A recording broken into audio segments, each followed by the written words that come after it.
The Orlando Pride, no longer unbeaten and may have only themselves to blame. I'm Bridie O'Toole, welcome back to Busy Watching Women's Soccer, and this was just such a good one, so let's get into it. I think a lot of the narrative is going to be focused on how Orlando sat starters, but I just don't think that tells the full story. Yes, there are 4 starters sitting, but part of Orlando's problem is how they shuffled around the rest of their remaining players.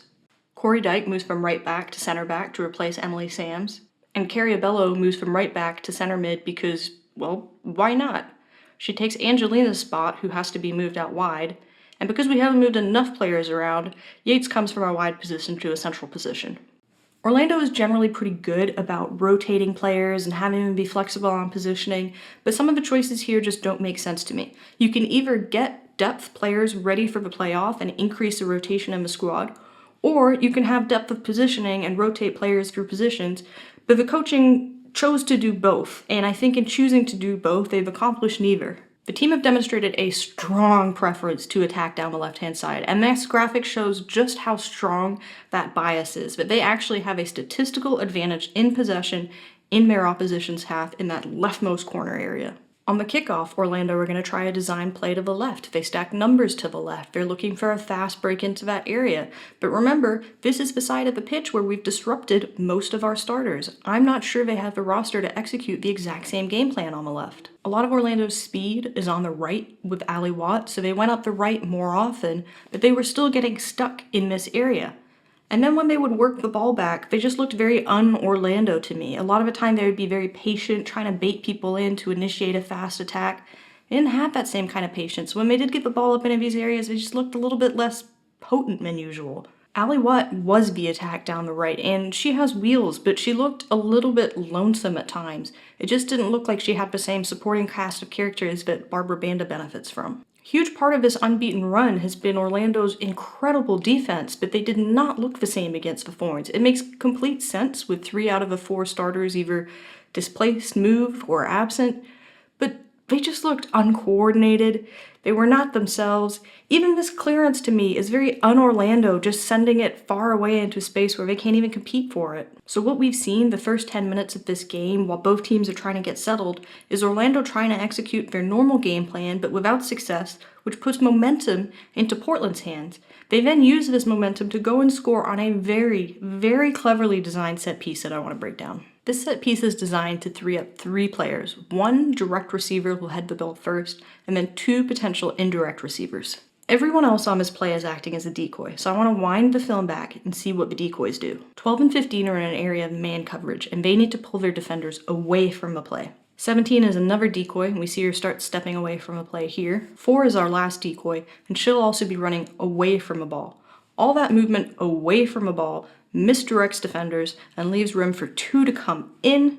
We now see her in this area of no man's land where it's not really clear which of these 3 players is supposed to be picking her up. Our 2 indirect receivers are lined up evenly on either side of the ball. One of them just has to send it home. And here it is one more time. Anna Morehouse has every right to be upset because this is just a complete defensive breakdown. The Thorns go up early in this one, but the real story for me is how the Orlando Pride didn't come back. They didn't have a resurgence. And I think it's because to some extent they were a bit conceited. Their first sub comes 54 minutes into the match, a solid 10 minutes after they've really had a good opportunity to do so. That sub is Ali Lemos, who has had a grand total of 2 starts. Not exactly the Barbara Banda or the Marta the fans were probably asking for.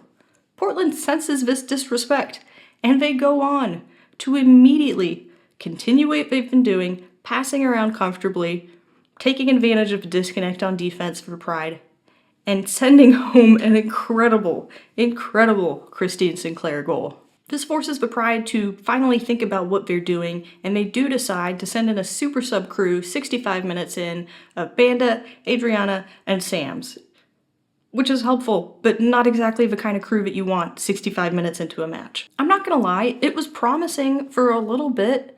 The Pride immediately go back to their left-sided attack that they wanted. They're able to get that. But here's the thing, it takes a little bit of time to settle in a game, so yes, Barbara Banda is incredible, but coming in and not being ready to score on your first 2, 3, 4 touches, I don't think that's crazy. So now Orlando have a quarter of their players trying to get settled and into the flow of the game, But Portland settled. They're just going to continue doing what they've been doing. This 4-3-3 mid-block that they were using worked fantastically. They would maneuver and pivot in the midfield in a way to show either more space on the left-hand side or the right-hand side, and it would really force Orlando to take the option that looks more inviting. So here it looks like there's space on the left.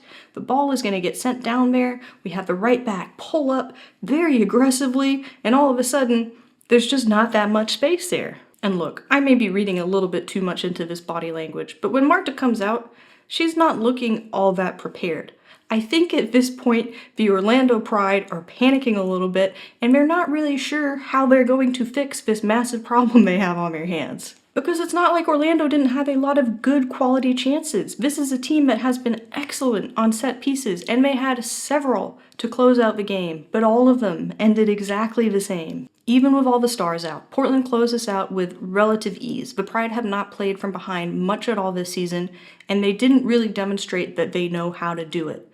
So the question that's begging to be answered, is this going to disrupt the Orlando Pride's playoff run? Have they lost a little bit of their mojo, or was this just a one-night issue?